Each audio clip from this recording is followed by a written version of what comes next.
خالد فارسیوں کا یہ گناہ کبھی نہیں بخشے گا۔ وہ مظلوم مسلمان مدینہ کی طرف دیکھ رہے تھے۔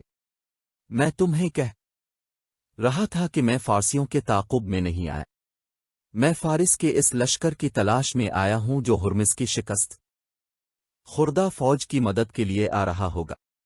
مجھے پوری امید ہے کہ ان کی کمک آ رہی ہوگی، میں اسے راستے میں روکوں گا۔ پھر اتنی باتیں نہ کروشن، مانی نے کہا، مجھے کچھ سوار دے دو اور تم آگے نکل جاؤ۔ یہ خیال رکھنا کہ فارسی اگر آ گئے تو ان کی تعداد اور طاقت زیادہ ہوگی، آمنے سامنے کی ٹکر نہ لینا۔ جا میرے بھائی، میں تجھے اللہ کے سپرد کرتا ہوں۔ کسی بھی مورخ نے سواروں کی صحیح تعداد نہیں لکھی جو مسن اپنے بھائی مان کو دے کر چلے گئے تھے۔ بعض مورخوں کی تحریروں سے پتہ چلتا ہے کہ سواروں کی تعداد 300 سے کم اور 400 سے زیادہ نہیں تھی۔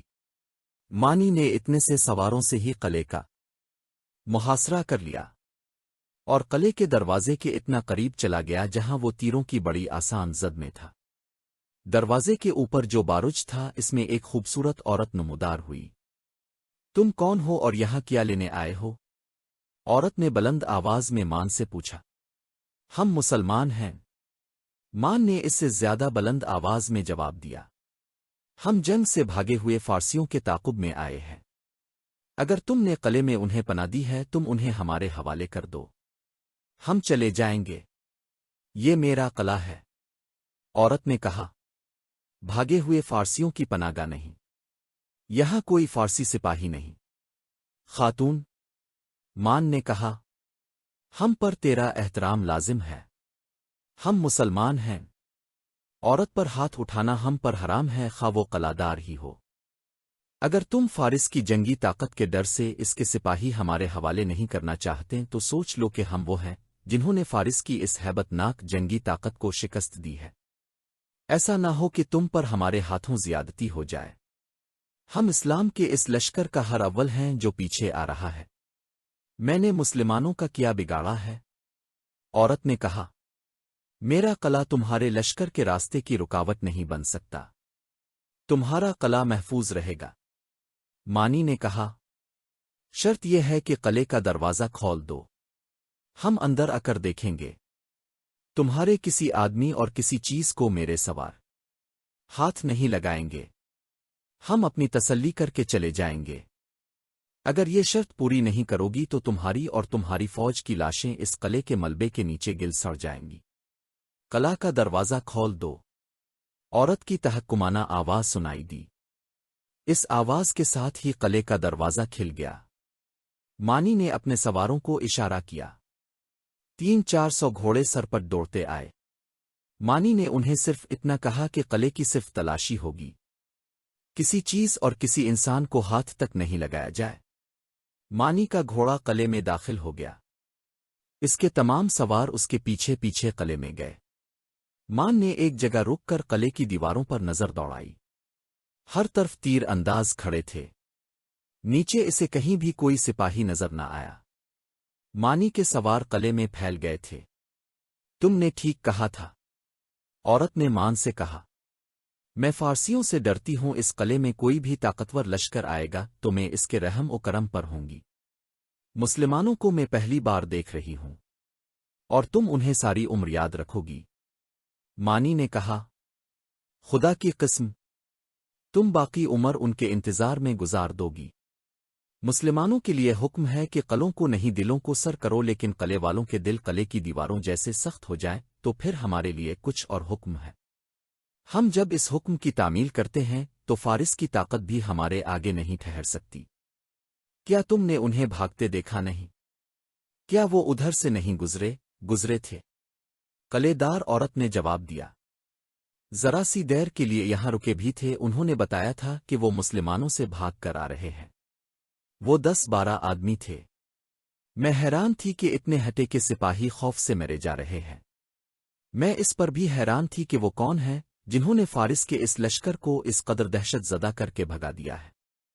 تم نے جب کہا کہ تم ہو وہ لوگ جنہوں نے فارسیوں کو شکست دی ہے تو میری ہمت جواب دے گئی۔ میں نے قلعے کا دروازہ خوف کے عالم میں کھولا تھا۔ میں تم سے اور تمہارے سواروں سے اچھے سلوک کی توقع رکھ ہی نہیں سکتی تھی۔ مجھے ابھی تک یقین نہیں آیا کہ تم اپنے متعلق جو کہہ رہے ہو وہ سچ کہہ رہے ہو۔ یہ خاتون مانی کو اس عمارت میں لے گئی جہاں وہ رہتی تھی۔ وہ تو شیش محل تھا۔ اس کے اشارے پر دو غلاموں نے شراب اور بھنا ہوا گوشت مانی کے سامنے لا رکھا۔ مانی نے ان چیزوں کو پرے کر دیا۔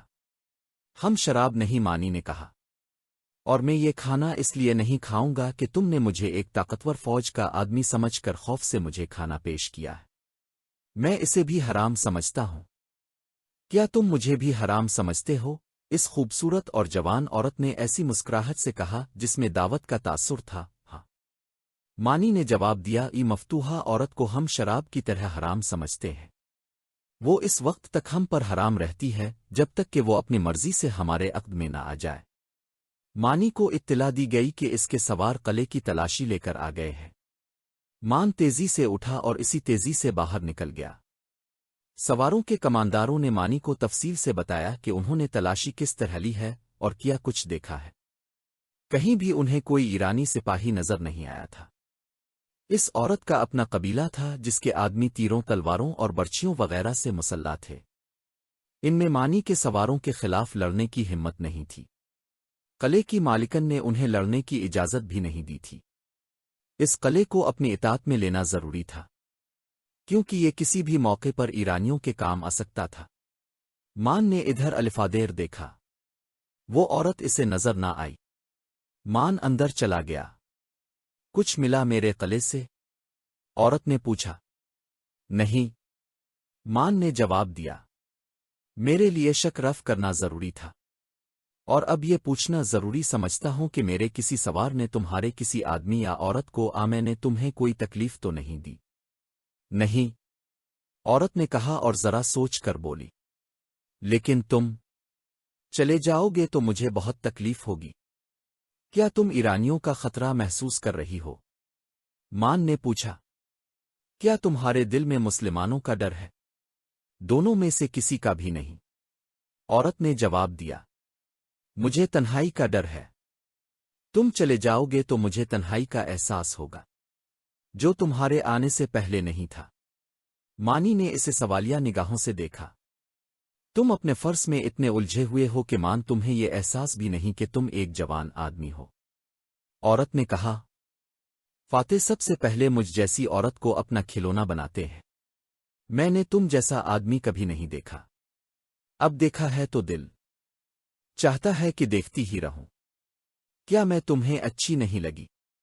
مان نے اسے غور سے دیکھا، سر سے پاؤں تک، پھر پاؤں سے سر تک دیکھا۔ اسے ایک آواز سنائی دی، خدک کی قسم، میں نے قلعے سر کرنے والوں کو ایک عورت کی تیکھی نظروں اور اداؤں سے سر ہوتے دیکھا ہے۔ کیا تم ہوش میں نہیں ہو؟ عورت نے پوچھا۔ میں شاید ضرورت سے زیادہ ہوش میں ہوں، مانی نے کہا۔ تم مجھے اچھی لگی مان ہو یا نہیں یہ بعد کی بات ہے، اس وقت مجھے تمہارا قلعہ اچھا لگ رہا ہے۔ کیا میرا یہ تحفہ قبول کرو گے؟ عورت نے کہا۔ طاقت سے قلعہ سر کرنے کے بجائے مجھ سے یہ قلعہ محبت کے تحفے کے طور پر لے لو تو کیا یہ اچھا نہیں گا؟ محبت؟ مانی نے زیر لب کہا، پھر سر جھٹک کر جیسے بیدار ہو گیا ہو، کہنے لگا، محبت کا وقت نہیں، میں تمہارے ساتھ شادی کر سکتا ہوں۔ اگر تم رضا مند ہو تو پہلے اپنے سارے کے سارے قبیلے سمیت اسلام قبول کرو۔ میں نے قبول کیا، عورت نے کہا۔ میں اس مذہب پر جان بھی دے دوں گی جس کے تم پیروکار ہو۔ دو مورخوں طبری اور ابن رستہ نے اس خاتون کا ذکر تفصیل سے کیا ہے، لیکن دونوں کی تحریروں میں اس خاتون کا نام نہیں ملتا۔ شہنشاہ فارس ادشیر آگ بگولا ہوا جا رہا تھا۔ اسے ہرمز پر غصہ آ رہا تھا جس نے کمک مانگی تھی۔ کمک بھیجنے کے بعد اسے ابھی کوئی اطلاع نہیں ملی تھی کہ میدان جنگ کی صورتحال کیا ہے۔ وہ دربار میں بیٹھتا تو مجسم اتاب بنا ہوتا، محل میں وہ کہیں بھی ہوتا تو اس کیفیت میں ہوتا کہ بیٹھتے بیٹھتے اٹھ کھڑا ہوتا، تیز تیز ٹہلنے لگتا اور بلا وجہ کسی نہ کسی پر غصہ جھاڑنے لگتا۔ اس روز وہ باغ میں ٹہل رہا تھا جب اسے اطلاع ملی کہ قارن کا قاصد آیا ہے۔ بجائے اس کے کہ وہ قاصد کو بلاتا، وہ قاصد کی طرف تیزی سے چل پڑا کیا قارن نے ان صحرائی گیدڑوں کو کچل ڈالا ہے؟ ادشیر نے پوچھا، او شہنشاہ فارس۔ قاصد نے کہا، جان بخشی ہو شہنشاہ کا غلام اچھی خبر نہیں لایا۔ کیا قارن نے بھی کمک مانگی ہے؟ ادشیر نے پوچھا، او نہیں شہنشاہ فارس۔ قاصد نے کہا، سالار ہرمز مسلمانوں کے ہاتھوں مارا گیا ہے۔ مارا گیا ہے؟ ادشیر نے حیرت سے کہا، کیا ہر مز کو بھی مارا جا سکتا ہے؟ نہیں نہیں، یہ غلط ہے، یہ جھوٹ ہے۔ اس نے گرج کر قاصد سے پوچھا، تمہیں یہ پیغام کس نے دیا ہے؟ سالار قارن بن قریاس نے ایک قاصد نے کہا، ہمارے 2 سالار قباز اور انوشجان پسپا ہو کر آ رہے تھے۔ باقی سپاہ بھی جو زندہ تھی ایک ایک دو کر کے ان کے پیچھے آ رہی تھی۔ دریائے متکل کے کنارے وہ ہمیں آتے ہوئے ملے۔ انہوں نے بتایا کہ سالار ہرمز نے مسلمانوں کو انفرادی مقابلے کے لیے للکارا تو ان کا ایک سالار خالد بن ولید ہمارے سالار کے مقابلے میں آیا۔ سالار ہرمز نے اپنے محافظوں کو ایک طرف چھپا دیا تھا۔ انہوں نے مسلمانوں کے سالار کو گھیرے میں لے کر قتل کرنا تھا۔ انہوں نے اسے گھیرے میں لے بھی لیا تھا، لیکن کسی طرف سے ایک مسلمان سوار سرپٹ گھوڑا دوڑاتا آیا۔ اس کے ایک ہاتھ میں برچی اور دوسرے میں تلوار تھی۔ دیکھتے ہی دیکھتے اس نے سالار ہرمز کے 6-7 محافظوں کو ختم کر دیا۔ اس وقت مسلمانوں کے سالار نے سالار ہرمز کو گرا لیا اور خنجر سے انہیں ختم کر دیا۔ ادشیر کا سر جھک گیا اور وہ آہستہ آہستہ محل کی طرف چل پڑا۔ جب وہ محل میں پہنچا تو اس نے یوں دیوار کا سہارا لے لیا جیسے اسے ٹھوکر لگی ہو، اور گرنے سے بچنے کے لیے اس نے دیوار کا سہارا لے لیا ہو۔ وہ اپنے کمرے تک دیوار کے سہارے پہنچا۔ کچھ دیر بعد محل میں ہڑبونگ سی مچ گئی، طبیب دوڑے آئے۔ ادشیر پر کسی مرض کا اچانک حملہ ہو گیا تھا۔ یہ صدمے کا اثر تھا۔ فارس کی شہنشاہی شکست سے نہ آشنا رہی تھی۔ اسے پہلی ضرب رومیوں کے ہاتھوں پڑی تھی اور فارس کی شہنشاہی کچھ حصے سے محروم ہو گئی تھی۔ اب اس شہنشاہی کو اس قوم کے ہاتھوں چوٹ پڑی تھی جسے ادشیر قوم سمجھتا ہی نہیں تھا۔ ادشیر کے لیے یہ صدمہ معمولی نہیں تھا۔ قارن بن قریاس ابھی دریائے معقل کے کنارے پر خیمہ زن تھا۔ اس نے وہاں اتنے دن اس لیے قیام کیا تھا کہ ہرمز کی فوج کے بھاگے ہوئے کماندار اور سپاہی ابھی تک چلے آ رہے تھے۔ قارن انہیں اپنے لشکر میں شامل کرتا جا رہا تھا۔ ہرمز کے دونوں سالار قباز اور انوشجان اس کے ساتھ ہی تھے۔ وہ اپنی شکست کا انتقام لینے کا عہد کیسے ہوئے تھے؟ ان کے کہنے پر قارن پیش قدمی میں محتاط ہو گیا تھا۔ قیام کے دوران اس کے جاسوس اسے اطلاع دے رہے تھے کہ مسلمانوں کی سرگرمیاں اور عزائم کیا ہے۔ ان اطلاعوں سے اسے یقین ہو گیا تھا کہ مسلمان واپس نہیں جائیں گے بلکہ آگے آ رہے ہیں۔ خالد نے جنگ سلاسل جیتنے کے بعد کازمہ اہلا اور چھوٹی چھوٹی آبادیوں کے انتظامی امور اپنے ہاتھ میں لے لیے تھے۔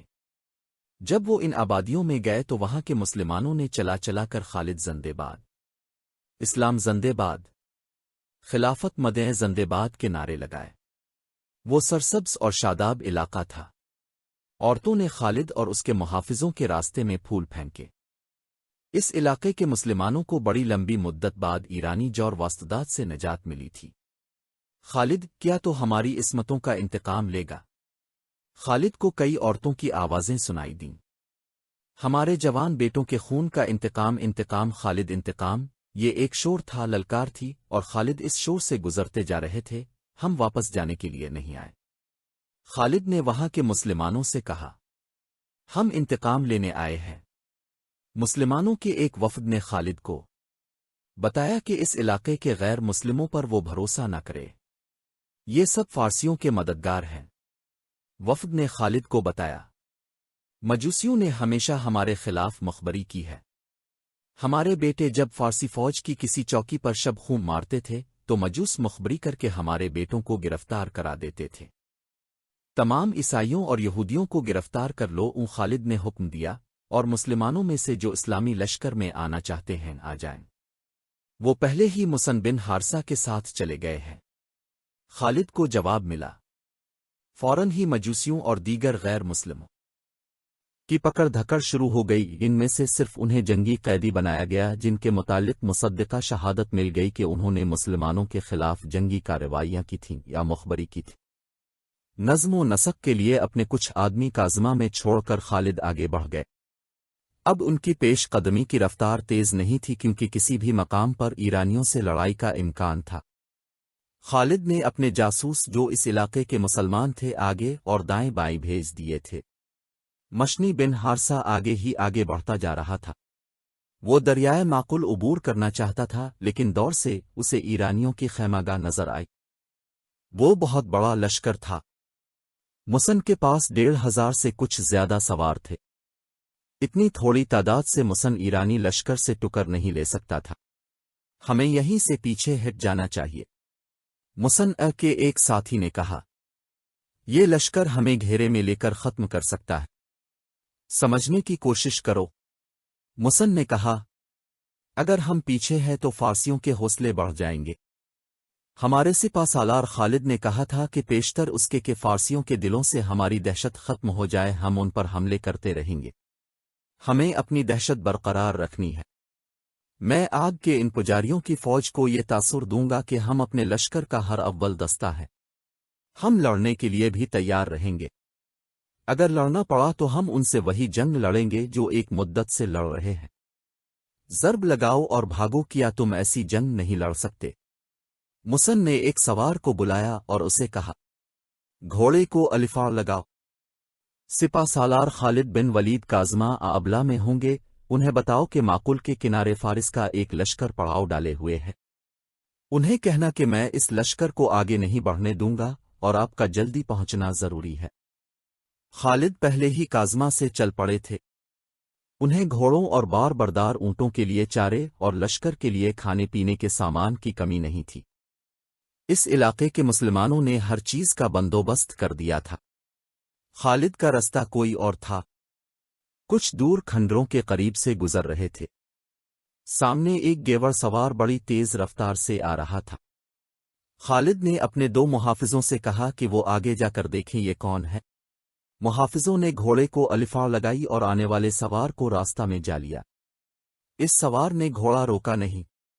دونوں محافظوں نے اپنے گھوڑے اس کے پہلوؤں پر کر لیے اور اس کے ساتھ آئے۔ مسن بن حارثہ کا پیغام لایا ہے۔ دور سے ایک محافظ نے کہا، فارس کا ایک تازہ دم لشکر دریائے معقول کے کنارے پڑاؤ کیے ہوئے ہے۔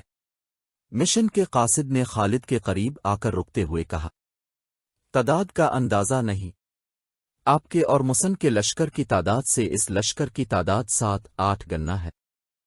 فارس کے بھاگے ہوئے سپاہی بھی اس لشکر میں شامل گئے ہیں۔ مسن کہاں ہے؟ خالد نے پوچھا۔ فارسیوں کے سامنے، قاصد نے کہا۔ وشنی نے حکم دیا ہے کہ کوئی عسکری پیچھے نہیں ہٹے گا اور ہم فارسیوں کو یہ تاثر دیں گے کہ ہم اپنے لشکر کا ہراول ہیں۔ مسن نے پیغام دیا ہے کہ جلدی پہنچی۔ خالد نے اپنی فوج کی رفتار تیز کر دی اور رخ ادھر کر لیا جدھر مسن بن حارثہ تھے۔ خالد کی فوج مسن کے سواروں سے جا ملی۔ خالد نے سب سے پہلے دشمن کا جائزہ لیا۔ وہ مسن کے ساتھ ایک اونچی جگہ پر کھڑے تھے۔ دشمن جنگ کی تیاری مکمل کر چکا تھا۔ فارسی ہمیں آمنے سامنے کی لڑائی لڑانا چاہتے ہیں، خالد نے مسن سے کہا۔ دیکھ لو ابن حارثہ، انہوں نے دریا کو اپنے پیچھے رکھا، یہ فارسی صرف آمنے سامنے کی لڑائی لڑ سکتے ہیں۔ مسن نے کہا، مجھے ان کے ایک قیدی سے پتہ چلا ہے کہ ان کے 2 سالار جن کے خلاف ہم لڑے ہیں زندہ پیچھے آ گئے ہیں۔ ایک کا نام قباز ہے اور دوسرے کا نام انوشجان۔ انہوں نے اپنے سپہ سالار کو بتایا ہوگا کہ ہمارے لڑنے کے انداز کیسے ہیں، اسی لیے انہوں نے اپنے عقب کو ہم سے اس طرح محفوظ کر لیا ہے کہ اپنے پیچھے دریا کو رکھا ہے۔ زیادہ نہ سوچ ولید کے بیٹے، میں ان کے خلاف زمین کے نیچے سے لڑتا رہا ہوں۔ اللہ تجھے اپنی رحمت میں رکھے ابن حارثہ۔ خالد نے کہا، اللہ تمہارے ساتھ ہے۔ میں نے یہ بھی دیکھ لیا ہے کہ ہم دریا پار نہیں کر سکتے۔ اللہ کا نام لے ابن ولید۔ مسن نے کہا، مجھے امید ہے کہ ہم ان کی صفیں اس طرح درہم برہم کر دیں گے کہ ہمیں ان کے پہلوؤں سے آگے نکلنے اور پیچھے سے ان پر آنے کا موقع مل جائے گا۔ میرے سوار رک کر لڑنے والے نہیں، یہ گھوم پھر کر لڑنے والے ہیں۔ انہیں آگے دھکیلنے کی ضرورت نہیں۔ مشکل یہ پیش کیے گی کہ انہیں پیچھے کس طرح لایا جائے۔ فارسیوں کو کر تو یہ شعلے بن جاتے ہیں۔ انہوں نے فارسیوں کے ہاتھوں بہت زخم کھائے ہیں۔ ابن ولید، تم جانتے ہو انہوں نے قسم کی غلامی دیکھی ہے۔ فارس کے ان آتش پرستوں نے اس علاقے کے مسلمانوں کو انسانوں کی طرح زندہ رہنے کے حق سے محروم رکھا تھا۔ ہم زرتشت کی اس آگ کو سرد کر دیں گے ابن حارثہ، جس کی یہ عبادت کرتے ہیں۔ خالد نے کہا، یہ خود مانیں گے کہ عبادت کے لائق صرف ایک اللہ ہے، جس کی راہ میں ہم اپنی جانیں قربان کرنے آئے ہیں۔ آؤ، میں زیادہ دیر انتظار کرنا نہیں چاہتا۔ یہ جس طرح رکے ہوئے ہیں اس سے پتہ چلتا ہے کہ محتاط ہیں اور ان پر ہماری دھاک بیٹھی ہوئی ہے۔ تم اپنے سواروں کے ساتھ قلب میں رہو۔ مورخوں نے لکھا ہے کہ خالد نے بہت سوچا کہ کسی طرح انہیں چالیں چلنے کا موقع مل جائے، لیکن ایرانیوں کا سالار قارن بن قریاس دانشمند آدمی تھا۔ اسے پتہ چل گیا تھا کہ خالد کس ہے۔ قارن نے اپنے شکست خوردہ سالاروں قباز اور انوشجان کو پہلوؤں پر رکھا اور اپنے لشکر کو آگے لے آیا۔